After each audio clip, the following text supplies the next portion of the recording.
Dans cette vidéo, je vais vous montrer comment réaliser ce portrait avec un nuage de mots dans Affinity Photo. On se retrouve juste après l'intro.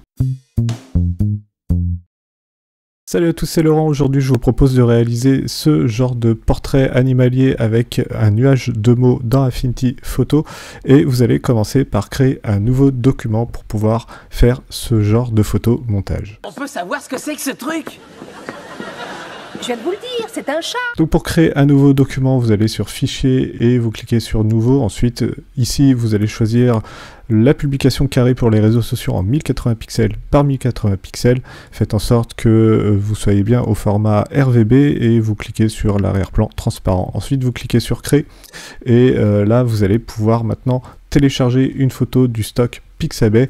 Donc vous allez taper Black Cat par exemple si vous souhaitez utiliser la photo que j'utilise dans ce tutoriel, et ensuite eh bien vous allez sélectionner cette photo-ci, ensuite vous la cliquez, vous la glissez et la photo se retrouve sur votre document. Ensuite vous pouvez réduire la photo, donc vous allez l'ajuster comme ceci à votre document, hop, voilà. Et maintenant, la première étape de ce tuto consiste à venir créer un masque pour pouvoir enlever le fond de cette photo et ne garder que la silhouette du chat. Pour créer ce masque-là, eh bien, vous allez utiliser l'outil pinceau de sélection et vous allez sélectionner grossièrement votre chat. Donc ici, vous cliquez, vous glissez, vous peignez dessus pour créer votre sélection, comme ceci, voilà, hop. Si vous en avez pris un peu en trop, vous appuyez sur la touche Alt de votre clavier et vous cliquez une fois, et là vous voyez qu'on va pouvoir enlever un petit peu de matière comme ceci. Voilà, ok. Et maintenant, eh bien, vous allez pouvoir ajuster cette sélection. Donc vous cliquez bien sur le bouton Ajuster dans la barre d'outils contextuels du pinceau de sélection. Et ici, vous allez pouvoir venir donc ajuster votre sélection en venant peindre juste sur les endroits qui ne sont pas pris en compte dans votre sélection. Ok, une fois que cela est fait, eh bien vous pouvez aller sur l'option de sortie et vous cliquez sur masque. Ensuite vous faites appliquer et là normalement vous avez un masque qui est fait puisque vous voyez que le fond a disparu et qu'on a bien un fond transparent. Vous pouvez revenir maintenant sur le panneau calque. Et maintenant, vous allez pouvoir créer un calque de remplissage qui va vous servir à faire un fond sur votre document. Donc ici, vous allez dans Calque et vous cliquez sur Nouveau calque de remplissage. Ici, vous avez un nouveau calque qui est apparu et il est en blanc. Vous pouvez le mettre de la couleur que vous souhaitez. Pour ce tuto, je vais passer sur du noir pour l'instant. Donc voilà, là vous pouvez voir que notre masque n'a pas été parfaitement fait puisqu'il manque une petite partie à notre chère boule de poil. Donc vous pouvez toujours retourner sur le masque et vous allez peindre avec cette fois-ci l'outil pinceau et vous allez peindre en blanc sur le masque pour faire réapparaître cette partie manquante. Ok, donc là maintenant on est pas mal, et bien on va pouvoir générer un nouveau nuage de mots, et pour cela je vais vous présenter un outil gratuit qui est un générateur de nuages de mots accessible en ligne. Sur nuagesdemots.fr et c'est ici que vous allez pouvoir créer votre propre nuage de mots. La première chose que vous allez devoir faire, c'est une liste de mots qui sont en rapport avec votre sujet et ces mots-là, eh bien, vous allez les mettre dans l'onglet liste de mots. Vous allez pouvoir éditer cet onglet-là et mettre tous vos mots ici. Vous avez une autre astuce que vous pouvez faire avec ce genre de générateur de nuages de mots, c'est que vous allez pouvoir importer du format CSV et vous allez donc pouvoir faire votre liste à partir d'un Google Sheet ou d'un Excel. Donc vous pouvez cliquer sur importer un CSV, vous pouvez à partir de là télécharger l'exemple de fichier et l'ouvrir ensuite dans Excel ou Google Sheet pour pouvoir le customiser. Je vais vous montrer ce que ça donne tout de suite. Donc voilà, on est sur Excel et là vous pouvez constater que la liste de mots comporte 3 colonnes. Donc vous avez une colonne taille, une colonne mots et une colonne couleur, donc dans laquelle vous allez mettre un code RVBX pour lui donner une couleur, et là j'ai mis que du blanc. Donc, ensuite j'ai mes mots, donc chat, panthère, etc., qui est tout le champ lexical des félins, et ensuite j'ai la taille. Donc vous voyez que j'ai certains mots que j'ai mis en un peu plus grand et d'autres mots que j'ai mis un tout petit peu plus petit pour leur donner moins d'importance dans le nuage de mots. Donc ensuite, une fois que cela est fait, vous faites un fichier enregistré au format CSV et dans Google Sheet, eh bien, vous pouvez exporter le fichier en format CSV. Une fois que vous êtes ici, vous cliquez sur feuilleter et là vous allez pouvoir importer votre liste de mots CSV et ces mots, eh bien, ils vont se retrouver ensuite dans l'onglet éditer comme ceci. Maintenant, vous allez pouvoir customiser votre police de caractère. Donc ici, pour la customiser, vous allez sur police et vous choisissez la Bebas New. Moi, c'est la police que je préfère pour faire ce genre de nuage de mots. Vous pouvez mettre jusqu'à 3 polices et mélanger différentes polices dans votre nuage de mots. Ensuite, si vous souhaitez faire en sorte que les mots soient tous répétés, eh bien, vous cliquez sur répéter les mots. Si vous ne cliquez pas dessus, eh bien, vous avez un petit nuage de mots. Donc ici, vous pouvez faire répéter tous les mots et ça va remplir le carré. Et si vous ne cliquez pas sur auto-ajuste, eh bien, ça va pas prendre tout le carré. Donc, préférez auto-ajuste et puis comme ça tout votre carré va être bien rempli et ça va vous faire un nuage de mots vraiment complet. Ensuite avec ce petit curseur là vous pouvez ajuster l'échelle des différents mots.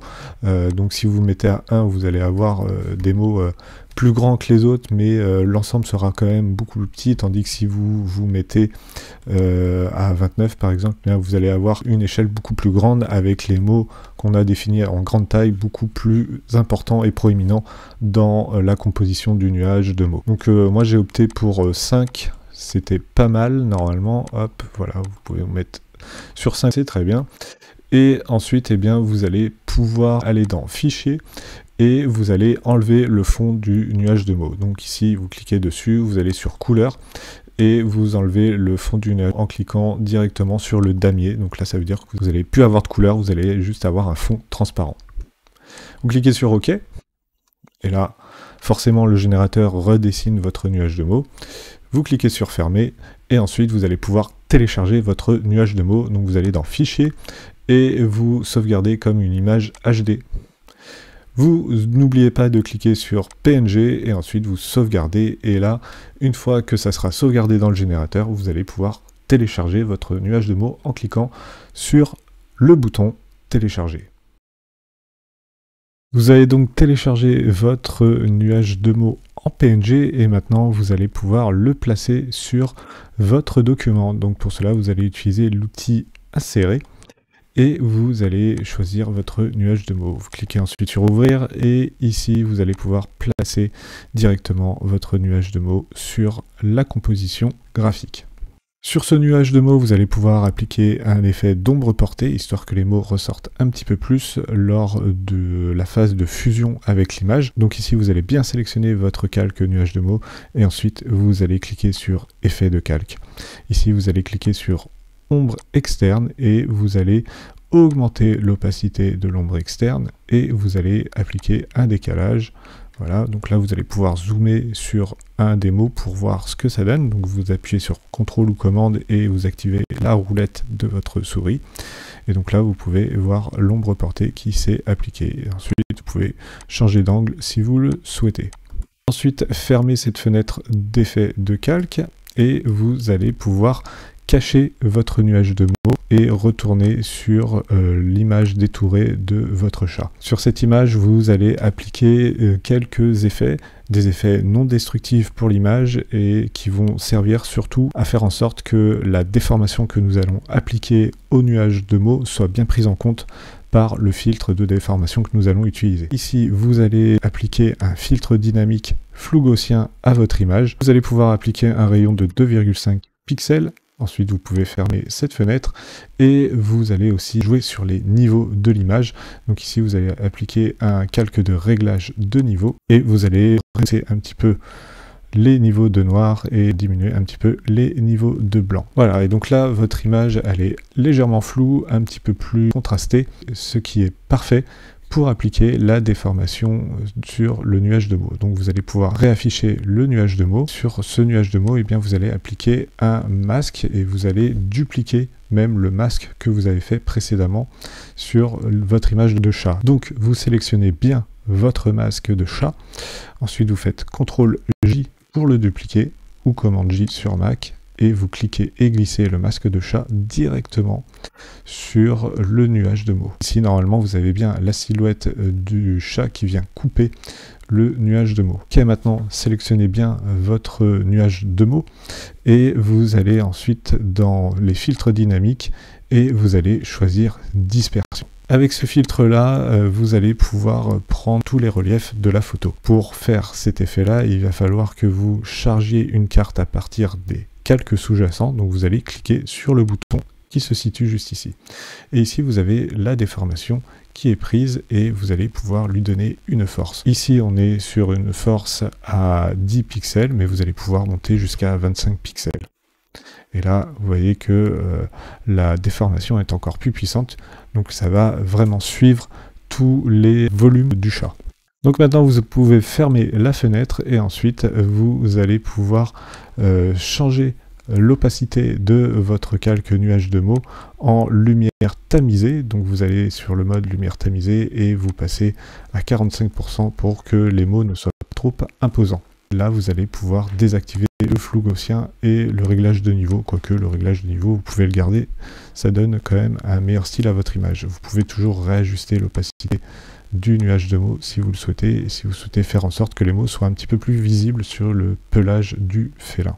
Toujours dans votre calque nuage de mots, faites en sorte de passer votre masque par-dessus la carte de dispersion, sinon celui-ci sera déformé par la carte de dispersion. Et maintenant, vous allez pouvoir dupliquer votre calque nuage de mots pour pouvoir faire apparaître le nuage de mots sur votre fond noir et juste derrière votre image. Donc une fois qu'il est dupliqué avec CTRL plus J ou commande plus J, eh bien vous allez pouvoir cliquer et glisser ce calque-là juste derrière votre calque image. Et ici, vous allez désactiver la carte de dispersion et vous allez passer le mode opacité de votre nuage de points en normal, comme ceci. Cliquez ensuite sur le masque et faites un CTRL plus I ou un commande plus I pour inverser le masque. Donc là, on va inverser le noir et le blanc du masque. Et ça va faire réapparaître votre nuage de mots. Ensuite, vous pouvez réajuster l'opacité qui est à 63% et soit la réduire, soit l'augmenter si vous souhaitez faire apparaître plus ou moins les mots. Donc moi ici, je vais passer sur 45%. Je trouve ça très bien. Et donc voilà, vous êtes arrivé à la fin de ce tuto. Bravo à vous si vous êtes arrivé jusque-là. Si c'est le cas, eh bien laissez-moi un petit commentaire avec un emoji de chat avec les yeux en forme de petit cœur pour me dire que vous avez apprécié ce tuto. Si vous l'avez aussi apprécié, eh bien n'hésitez pas à le partager à des personnes qui souhaitent se lancer sur Affinity Photo ou sur la suite Affinity pour faire découvrir la chaîne. Et ça aidera aussi bien sûr la chaîne à être référencée par l'algorithme YouTube. Et bien sûr, mettez-moi un petit pouce levé en l'air pour référencer cette vidéo. C'était Laurent, je vous dis à plus tard pour un prochain tuto sur la suite Affinity. Ciao!